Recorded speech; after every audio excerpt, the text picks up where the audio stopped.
चलो previous lecture ની અંદર આપણે પરાગનયનના વાહક સુધી વાત કરેલી હતી। હવે આપણે આગળ વાત કરીએ પરાગનયનના વાહકો। અહીંયા આપણે આવેલા હતા, બરાબર। પરાગનયનના વાહકો વિશે આપણે હવે વાત કરીએ। તો મોટાભાગે આપણે વાત કરીએ તો કોઈ પણ પરાગનયન જે છે એ પરાગનયનની અંદર મુખ્યત્વે બે પ્રકારના વાહકો જોવા મળે આપણને। एक है अजैविक वाहकों से और बीजा जो वाहकों से तेने जैविक वाहक तरीके ओळखवामां आवे छे। एटले परागनयनना बे वाहकों से। अजैविक ने अंदर आपणे वात करीए तो पवन अने पाणीनो समावेश थाय, ज्यारे जैविक ने अंदर वात करीए तो बधा ज प्रकारना प्राणीओ पण कया तो के चामाचीडियुं छे, पंखीओ छे એટલે કે પક્ષીઓ છે, મધમાખીઓ છે, આ બધાનો સમાવેશ એમાં થાય જૈવિકની અંદર થાય અને અજૈવિકની અંદર પવન અને પાણીનો ઉપયોગ થાય। મોટાભાગની વનસ્પતિ છે ને એ જૈવિક વાહકોનો ઉપયોગ કરે। મોટાભાગની વનસ્પતિની અંદર પરાગનયનની પ્રક્રિયા છે ને જૈવિક ક્રિયાથી થાય। એટલે મોટા ભાગની વનસ્પતિઓ કોનો ઉપયોગ કરે છે? જૈવિક પરાગનયન દ્વારા પરાગનયનની પ્રક્રિયા કરે અને ખૂબ જ ઓછી માત્રામાં અજૈવિક માત્રાથી થાય।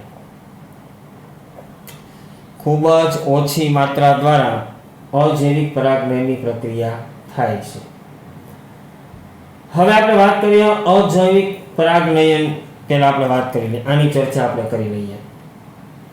तो अजैविक परागनयननी क्रिया जे छे ने ए अजैविक परागनयननी प्रक्रिया मोटा भागे पवन द्वारा थाय, पाणी द्वारा थाय पण पवन द्वारा मोटा भागे थाय। हवे आपणे खबर छे के परागरज छे ने हलकी अने चिकास युक्त होय।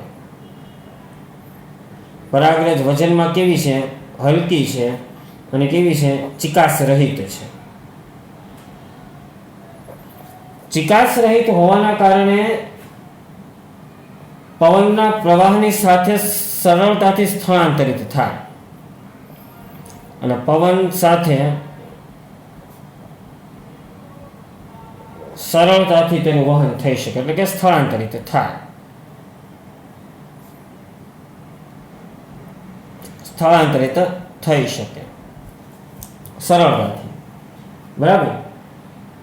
पुकेशर खूब सारा रीते खुल्ला ने मुक्त होय ने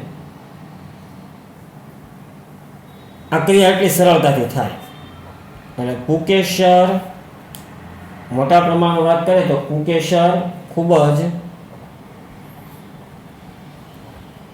सरल रीते खुल्ला होय अने पाछा केवा होय? मुक्त होय। અને પવન જે દિશામાં આવશે ને એ દિશામાં પરાગરજ સ્થળાંતરિત થશે।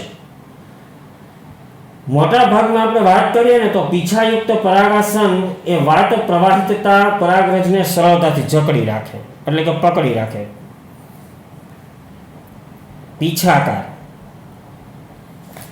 અને પીછાકાર કોઈ પણ પ્રકારની પીછાકાર પરાગાસન હોય એટલે અથવા તો પીછાયુક્ત પરાગાસન હોય તો પીછાયુક્ત પરાગાસન વાત પ્રવાહિતતા એટલે કે પવન જે દિશામાં હશે એ દિશાની અંદર પરાગરજને પકડી લેશે સરળતાથી અને વાત પરાગિત પુષ્પ જે છે એ એક અંડયુક્ત બીજાશય ધરાવતા અનેક પુષ્પ ધરાવતા પુષ્પ વિન્યાસ ધરાવતો હોય એની અંદર પરાગરજ ચોંટી જશે। दाखला तरीके आपणे बात करिए तो मकाईनो छोड़, मकाईनो छोड़ ए मकाईना छोड़नी अंदर जो पुष्प विन्यास धरावे छे ए मकाईनो डोडो जे छे ए परागासन अने परागवाहिनी जे पवनमा लहराय ए ज रीते एने सरलताथी तेने जकड़ी रही छे। घासमां पण आ प्रकारनी प्रक्रिया थाय। घास जे छे ए घासनी अंदर पण सामान्य रीते आ प्रक्रिया जोवा मळे छे, बराबर। हूँ तमने टेक्स्ट बुक आधारित बात करूँ थोड़ी। તો આગળ આપણે જો વાત કરીએ તો કે પાણી દ્વારા જે પરાગનયન છે એ પાણી દ્વારા પરાગ આખી થિયરી છે. પાણી દ્વારા પરાગનયનની ખૂબ જ ઓછી માત્રા લગભગ 30 જેટલી જ પ્રજાતિઓમાં મર્યાદિત સંખ્યામાં જોવા મળે છે. ખ્યાલ આવ્યો? જેમાં મોટા ભાગની જલીય કેવી વનસ્પતિ છે? એકદળી વનસ્પતિ છે. બરાબર. આ એકદળી વનસ્પતિની અંદર સામાન્ય રીતે આ પ્રક્રિયા જોવા મળતી હોય છે. પાણી દ્વારા જે પ્રક્રિયા થાય એ જલીય વનસ્પતિની અંદર જ થાય. નિમ્ન કક્ષાની વનસ્પતિ છે જેવી કે લીલ છે, દ્વિઅંગી છે અને ત્રિઅંગી છે. આ લીલની અંદર દ્વિઅંગી ત્રિઅંગીમાં પાણી છે ને એ નરજન્યુના સ્થળાંતર માટેનું નિયામક વાહક માધ્યમ બને છે એવું માનવામાં આવે છે. દ્વિઅંગી અને ત્રિઅંગીનું વિતરણ સીમિત હોય. કારણ શું છે તો કે નરજન્યુના વહન અને ફલન માટે પાણીની જરૂરિયાત રહેતી હોય છે. ખ્યાલ? બીજું, કોઈ પણ પ્રકારની જળ પરાગિત વનસ્પતિ જે છે એ જળ પરાગિત વનસ્પતિમાં કેટલાક ઉદાહરણની અંદર આપણે વાત કરીએ તો વેલેસનેરિયા છે, હાઇડ્રીલા છે અને મીઠા પાણીમાં ઉગતી કેટલાક દરિયાઈ ઘાસ જેવા કે જોસ્ટેરાનો પણ સમાવેશ થાય. આ બધા જલીય વનસ્પતિ છે એટલે પાણી દ્વારા જ પરાગનયનની ક્રિયા થાય. બધી જ વનસ્પતિ જલીય વનસ્પતિઓ પરાગનયન માટે પાણીનો ઉપયોગ નથી કરતી. મોટાભાગની જલીય વનસ્પતિ એવી પણ છે, દાખલા તરીકે જળકુંભી અને જલીય લીલી. એની અંદર પુષ્પ કેવા હોય? જળ સપાટીની ઉપર હોય. આપણે તાપીની અંદર જોઈએ છે તો તાપીની અંદર અથવા તો કોઈ પણ નદીની અંદર જે જળકુંભી તમે જોવો છો તો એના તમે પુષ્પ જોવો જળ સપાટીની ઉપર હોય. એ જળ સપાટીની ઉપર હોય એટલા માટે જલીય વનસ્પતિઓની અંદર તે કામમાં નથી આવતી. અને મોટાભાગની સ્થળજ વનસ્પતિ જે છે જેમ કે કીટકો કે પરાગનયન દ્વારા પરાગિત થાય છે. વેલિસનેરિયા જે છે એ વેલિસનેરિયાની અંદર આવેલા માદા પુષ્પ જે છે પોતાના લાંબા વૃંત વડે પાણીની સપાટી પર રહે. લાંબા વૃંત એટલે આ આખી પાણીની સપાટી અને એની ઉપર આમ લાંબા વૃંતો રહેલા હોય. આ વનસ્પતિ હોય પાણીની સપાટી છે. બરાબર. નર પુષ્પ પરાગરજની પાણીની મુક્ત સપાટી મુક્ત થાય. નિષ્ક્રિય રીતે જલ પ્રવાહ દ્વારા તે શું વહન પામે છે. તેમાંના કેટલાક માદા પુષ્પના પરાગાસન સુધી પહોંચે છે. જળ પરાગિત વનસ્પતિના અન્ય સમૂહ જેવા કે દરિયાઈ ઘાસમાં માદા પુષ્પો પાણીમાં નિમગ્ન રહે છે અને પાણીની અંદર જ હોય માદા દરિયાઈ ઘાસની અંદર.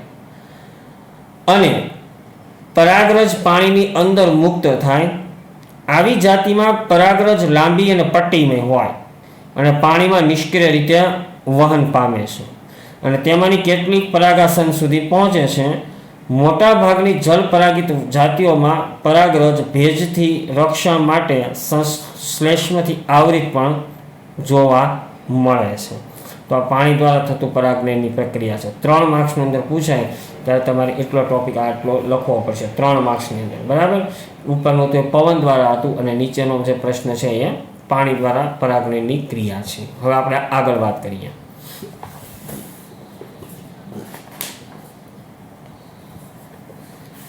મોટાભાગની સપુષ્પી વનસ્પતિની અંદર પરાગવાહકો હોય. હવે આપણે જૈવિક વાત કરીએ. જૈવિક તો જૈવિકની અંદર આપણે ખબર છે કે પરાગવાહકોની જરૂરિયાત પડે. બરાબર. પરાગવાહકોની અંદર આપણે વાત કરી કીટકો દ્વારા છે, મધમાખી દ્વારા છે, પતંગિયા દ્વારા છે, ભૃંગ કીટકો છે. બરાબર. પરાગવાહકો આપણે જોઈએ તો કે કીટકો, મધમાખી, પતંગિયા, ત્યાર પછી ભૃંગ કીટક, ત્યાર પછી વાત કરીએ ભમરીઓ, કીડી, ફૂદા, પક્ષી, આ બધા દ્વારા થાય. કીડી, ફૂદા, પક્ષીઓ આ કેવા છે? જૈવિક પરાગવાહકો છે. 1 માર્ક્સની અંદર પૂછાશે, યાદ રાખજો. પક્ષીઓની અંદર હમિંગ બર્ડ છે, સનબર્ડ છે, ચામાચીડિયું છે, આવા પ્રકારના પ્રાણીઓનો સમાવેશ થાય. ઉપરાંત મોટા ભાગના પ્રાણીઓ દાખલા તરીકે લેમુર છે, દાંતવાળા, કોતરવાળા, કર્તનશીલ પ્રાણીઓ છે, સરીસૃપ છે, કાચીડો છે, એ બધા પણ પરાગવાહક તરીકે નોંધાયેલા છે. બરાબર, ખાસ ધ્યાન રાખજો. હવે આપણે વાત કરીએ તો કે મોટા ભાગના કીટ પરાગિત પુષ્પો જે છે એ કીટ પરાગિત પુષ્પ મોટા ભાગે મોટા રંગબેરંગી સુગંધી અને મધુર રસથી શું હોય છે? સમૃદ્ધ હોય. જ્યારે પુષ્પ નાના હોય ત્યારે પુષ્પ એકઠા થઈ તેનો શું બનાવે છે? પુષ્પ વિન્યાસ બનાવે છે. જોઈએ આપણે ટેક્સ્ટ બુકની અંદર.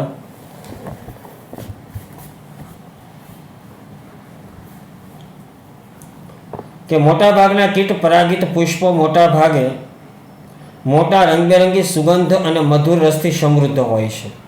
જ્યારે પુષ્પ નાના હોય ત્યારે ઘણા પુષ્પ એકઠા થઈ શું બનાવે છે? પુષ્પ વિન્યાસ બનાવે, જેથી તે ધ્યાનાકર્ષક અને પ્રાણીઓના પુષ્પના રંગ અથવા સુગંધથી શું થાય છે? આકર્ષિત થાય છે. માખીઓ અને ભૃંગ કીટકોથી પરાગિત પુષ્પ આ પ્રાણીઓને આકર્ષવા શું દુર્ગંધ સર્જે છે. પ્રાણીઓની મુલાકાત નિશ્ચિત કરવા પુષ્પો આ પ્રાણીઓને શું આપે છે? પુરસ્કાર આપે છે. પુરસ્કાર એટલે શું? મધુ દ્રવ્ય, એટલે કે શું? મધ આપે છે. પરાગરજ એ પુષ્પ દ્વારા પ્રાણીઓને મળતા સામાન્ય પુરસ્કાર છે. આ પુરસ્કારની પ્રાપ્તિ હેતુ આ મુલાકાતી પ્રાણીઓ પરાગાશય અને પરાગાસનના શું સંપર્કમાં આવે છે. આ પ્રાણીઓનો દેહ પરાગરજનું આવરણ મેળવે છે. પ્રાણી દ્વારા પરાગિત પુષ્પના પરાગરજ ચિકાસયુક્ત હોય છે. કેવા હોય? ચિકાસયુક્ત. જ્યારે આ પ્રાણીઓ પોતાના દેહ પર પરાગરજ સાથે પરાગાસનના સંપર્કમાં આવે ત્યારે પરાગનયનની ક્રિયા જોવા મળે છે. એટલે કોઈ પણ પ્રકારના આવા કીટકો છે, પરાગવાહકો છે, એ પુષ્પ હોય એ પુષ્પની દુર્ગંધથી આકર્ષિત થઈ તેનો મધુર રસ લેવા માટે જાય ત્યારે તેના પગ સાથે, તેની પાંખ સાથે એ પરાગરજ ચોંટે છે. પરાગરજ ચોંટે એટલે ત્યાંથી તે પરાગરજ લઈ અન્ય પુષ્પ પર જાય ત્યારે એ પરાગરજ અન્ય પુષ્પ પર સ્થળાંતરિત થાય. એ પરાગરજ અન્ય પુષ્પ પર સ્થળાંતરિત થવાથી શું થાય છે? પરાગનયનની ક્રિયા થાય છે. હવે કેટલીક જાતિમાં પુરસ્કાર સ્વરૂપે તેમના ઈંડા મૂકવાનું સરળ સ્થાન પૂરું પણ પાડે. દાખલા તરીકે વાત કરીએ તો કે સુરણ જે છે, સુરણની વનસ્પતિ, તો સુરણનું ઊંચું પુષ્પ જે છે એ આંતર સંબંધ ફૂદાની જાતિ અને યુક્કા વનસ્પતિ વચ્ચે જોવા મળે છે. જ્યાં બંને જાતિઓ ફૂદા અને યુક્કા વનસ્પતિ એકબીજા વગર પોતાનું જીવન પૂર્ણ કરી શકતા નથી. કેમ? તો કે ફૂદા છે ને એના ઈંડા બીજા સિંહના પોલાણમાં મૂકે. કોના? સુરણના. અને બીજા પુષ્પ તેના બદલામાં ફૂદા દ્વારા શું થાય છે? પરાગિત થાય. જ્યારે પણ બીજનો વિકાસ થાય ને ત્યારે જ ફૂદાની ઈયળ કે ડીંભ ઈંડામાંથી બહાર આવે. એટલે સહજીવન, એકબીજા વગર તેનું જીવન ચાલી શકે નહીં. બરાબર?